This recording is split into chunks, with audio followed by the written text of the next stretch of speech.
Welcome back to the show. Somebody roll that beautiful intro.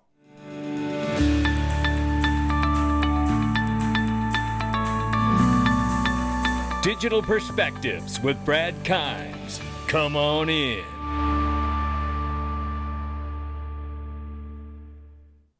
Welcome back to the show. We're at 58 cents, ranging between 58 and 59 cents. Let's take a look at the market very quickly here. $2.31 trillion market cap for crypto. The market's off by 1.8%. We know we're in the middle of a hearing on Capitol Hill in the House of Representatives Financial Services Committee. The Senate hearing for tomorrow is going to be postponed. We don't have a date on that yet. 63,000 plus right now for Bitcoin, 2,600 plus for Ethereum. Tether market cap 119 billion plus, USDC 36 billion plus, XRP at the number 7 spot 58 cents. We will keep an eye on it. We're off by 0.3 on the 24 and 0.7 on the 7-day. I want to remind you guys, link to private investing. This is the best affordable private equity in the world, and it's available to you. Over 76 companies available right now, including I Trust Capital. Yes. One of the best, not one of the best IRA, crypto, gold, silver IRAs on the planet. The best, actually. So, look, you still have opportunity to get the greatest private equity like I Trust Capital, Ripple, Cerebras, Zipline, Uphold, Liquid Death. The list goes on and on, ladies and gentlemen, but you've got to click the link, sign up, register to get started. This stuff goes so quickly, and no one does a better job offering these products at affordable minimums than Link2. Click the link to my sponsor. Amendment has passed, ladies and gentlemen. This here from VetXO. The improvement amendment for the XRP Ledger automated market maker is now activated. The AMM allows better matching of trade sizes and therefore better swap rates in the automated market maker when XRP is involved. This is a step forward. Love seeing this. Now let's pull back and look at the macro geopolitical economy around the world for a second here. This is very bad news, not just for China, but as you hear me joke all the time and say the knee bone's connected to the leg bone, right? Well, that's a reference I make when I'm talking about central banks being connected to one another because we have a global economy. And it is true that when you have one go down, it becomes a cascading effect. And right now, China makes multiple rate cuts in a very, very desperate way, trying to encourage companies now to get some of this 500 billion yuan from the Central Bank of China so they can buy stock purchases. That's how bad they're doing. The Central Bank of China is putting up 500 billion in yuan and allowing companies to use it to buy stock. And then here at home, yeah, I'm also available for retirements, children's parties, surprises, anniversaries, you name it. Yeah, this kind of good news, you're going to want me. Dow Jones has broke through the 125-year resistance trend line. But hang on. In 1929, it broke through for 1 month before beginning its 90% collapse of the markets over the next 3 years.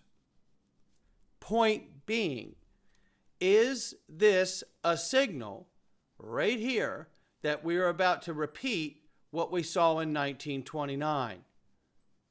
I hope not. But I have said for a long time, and we happen to be in an election cycle, that we're going to have some kind of a collapse or correction. I believe that's where the phrase, never let a good crisis go to waste, will help to usher in the new digital economy, the new digital payment rails and value protocols that they will tokenize, digitize, and move the traditional markets over to. I just reported in the first video this morning and reminded everyone 2 years ago, the SEC, yes, Gary Gensler's SEC, voted unanimously to incorporate and use DLT technology in order to speed up settlement time for the traditional markets. T+1 to T+0. So if we have a collapse or a crash that's even remotely close to this, Would there be a better time to switch things over? I don't think so. Now, this is a reminder about BNY Mellon, but stay with me here. You'll find out why we're showing this again. But just for anybody who hasn't seen it, it's a minute and a half. Let's listen. And it's a great minute and a half. For XRP or for Ripple, tokenized assets are going to be the vehicle that this is going to, I think, transact around. Yep. And if you follow where the money is going, you probably would agree. Here's a clip to talk about that. BNY Mellon is the world's largest custodial bank. They're the bank that your banks bank with. And they did a study of institutional asset managers to get their opinions on what they think about this space. And that report found that 97% of asset managers believe that tokenization will revolutionize the asset management industry. Listen. The ones with more than $1 trillion, basically the largest asset managers, 100% of them are interested in this space. So I don't know about you, but I've always been told, follow the money. And this is where the money is going. Absolutely unequivocally, there it is. The entire markets are going to be tokenized, and that is where the markets are going. And Ripple is smack dab in the middle of helping make that happen. And if you do follow the money and you also follow the major moves of key executives, because that usually is another indicator. Here's one. We know Ralph Roth from the BNY Mellon departs for Ripple. And that was a while back, but nevertheless, that's the kind of connections we've seen for years. And BNY Mellon and Ripple have been working on many different issues for several years together. This is super exciting. But let's take a look at this. But before we go any further, take a look at this. This is fresh off the hill right now. This is an exchange that starts with Gary Gensler, because we know where we're going here. But Gary Gensler continues to do the bidding for Biden and Harris and suppress this space.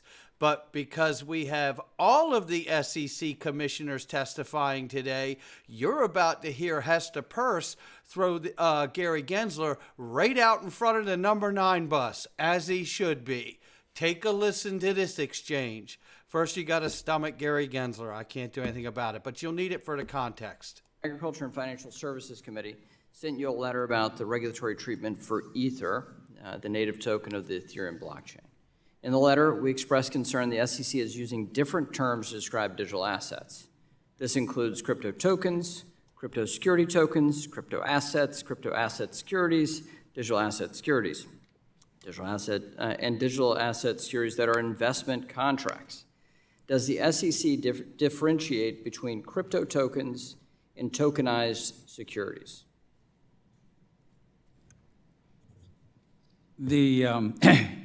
Whether any one offer or sale of an asset is a security depends on the facts and circumstances. In terms of the language or nomenclature, it's less about the terms, it's more about the economics. And it really goes down to a Supreme Court test, which is the law of the land, called the Howey test.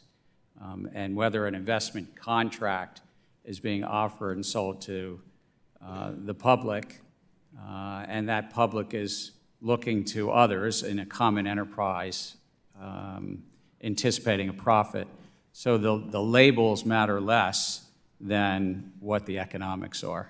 But there are different terms, and words have meaning.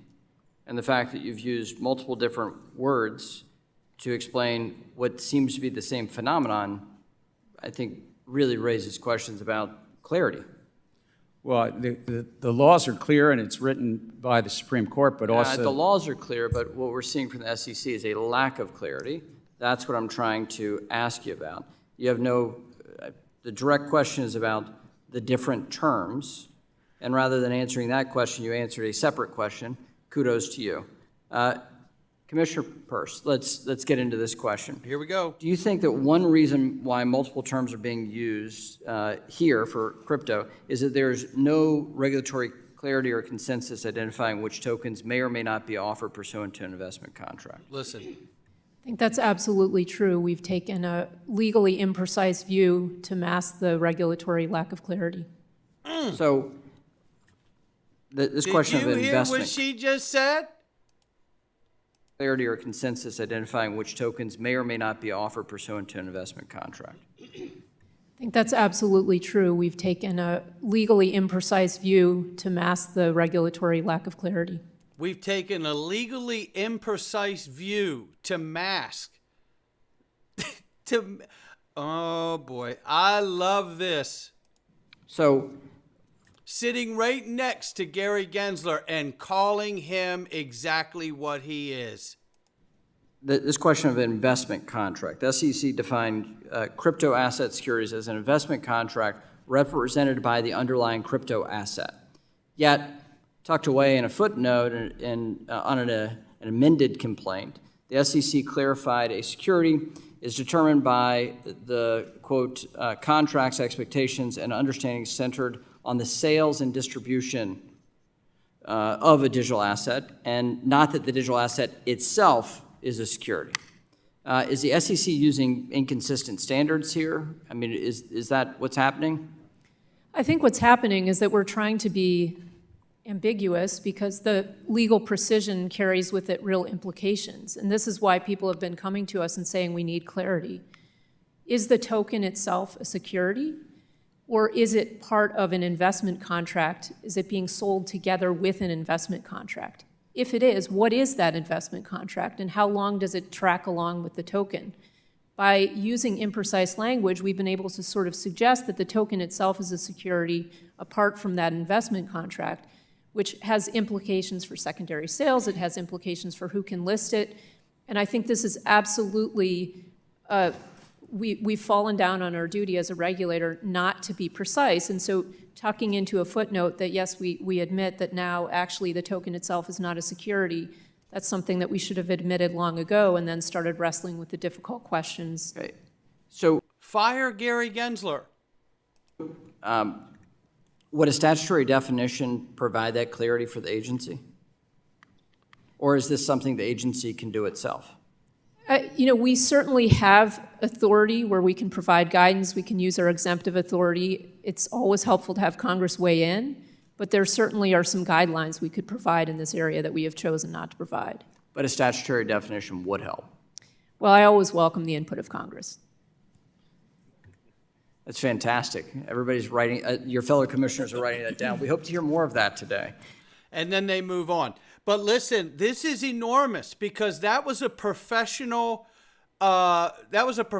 version of, hey, wink, wink, the guy sitting next to me, Gary Gensler, is a problem. And we welcome Congress, right? Because as long as this guy's at the helm, I mean, that was just dirty. Well, I tell you what, I can guarantee you this. Hester and Gensler didn't ride to this event together. And if they did, I don't think they'll be riding in the same car going out of there.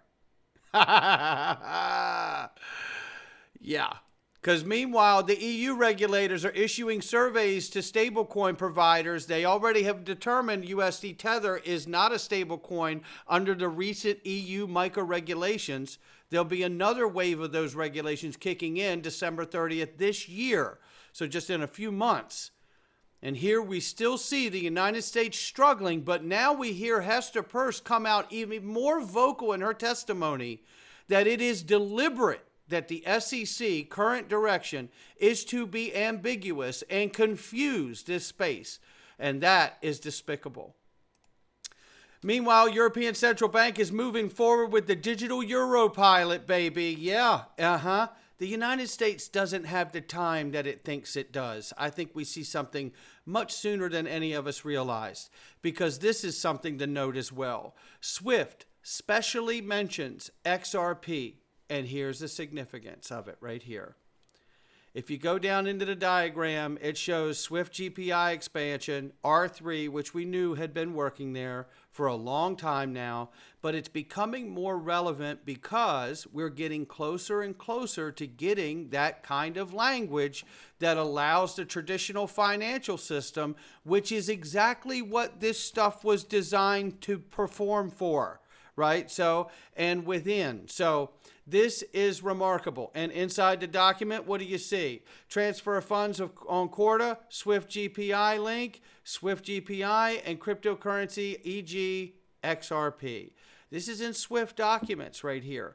Now, how many times have we heard over the years so many people try to tell us R3's not using XRP and Swift and this and that? And it just, I tell you, there will be stories for our grandkids for years and years to come about all the different things we've had to navigate. Even the people in our own space who really remain here at this point because they know that XRP and Ripple get the clicks and views, but they don't believe in it anymore. They just want to be here so they can try to talk you out of it and talk you into getting into some no-name project that they probably got a bunch of tokens to tell you it was great. You know, oh boy. Well, here we go. This is a call right here. Minimal target, $10 to $30 right here. Credible Crypto sits down to talk to Tony from Thinking Crypto, and this is how it went right here. 10x difference in market cap, but there's an over $1 million market about agree that XRP can realistically hit above $20. And the thing to remember is that XRP flipped Ethereum in the last cycle for a small period of time. Right before the lawsuit dropped. Right. And so if XRP breaks out from this 7-year-long consolidation and goes on a run, $10, if we think Ethereum can hit a market cap of 1.2, what was that? Did I say billion? 1.2 trillion, I meant, sorry. 1.2 trillion. And if XRP can hit 1.2 trillion, that puts us at 24. That means that if XRP can even hit $500 billion, that puts us at $10. Right. So if you think this is irrational or ridiculous, then you're irrational and ridiculous if you think Ethereum can hit $10,000, right? Like it's pretty simple logic, but it escapes a lot of people. So yeah, if XRP breaks out, easily new highs, easily, in my opinion, double digits. And let's see if we can get to 20 or $30. That's kind of where I think is a sweet spot and where I'd love to take a lot of profits. There you go. And it basically uses an analogy that anybody that thinks Ethereum can go to $10,000, you know, really shouldn't have a problem grasping the idea that we could go to $10 to $30 on XRP, right? It's just not that big of a leap to think that we could get there, especially if you understand all the things that we do about what is set up in the market infrastructure that's built to serve the financial system. And we all know we can't see any of this realized truly until we know we're going to get the legislative clarity. It's just that simple. No question about it. You got to get the SEC, the OCC, the CFTC all on the same page and back in their own lane before any of this goes where we need it to. But that's going to do it for me. Not financial advice from me or anyone else. Come on in.